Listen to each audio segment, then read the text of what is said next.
Today in John Wesley's Journal is a podcast produced by the Wesley Center at Chattanooga, the United Methodist Student Center. In this podcast, we will learn about early Methodism by following John Wesley through his journal, as he and others begin a movement that would give rise to the Methodist Church in all its forms. So sit back and let's see what happened today in John Wesley's Journal.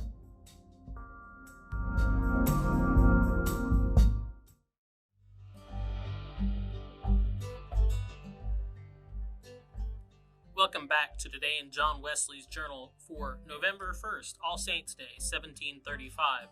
But before we get to John Wesley's Journal, let's look at some other things that happened on this day in church history.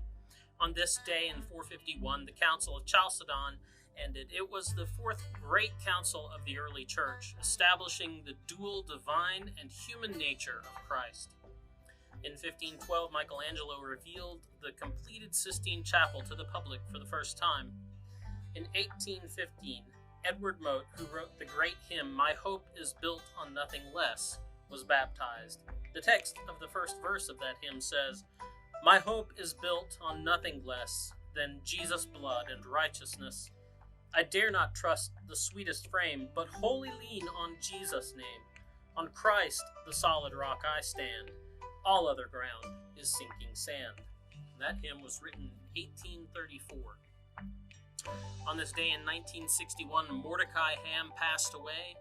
If you don't know who that was, that's okay, but you probably know somebody he was responsible for.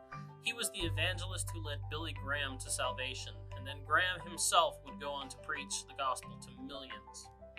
And now, John Wesley's Journal for today, All Saints' Day, November 1st, 1735. We came to St. Helens Harbor, and the next day into Coves Road. The wind was fair, but we waited for the man of war which was to sail with us. This was a happy opportunity of instructing our fellow travelers. May he whose seed we sow give it the increase.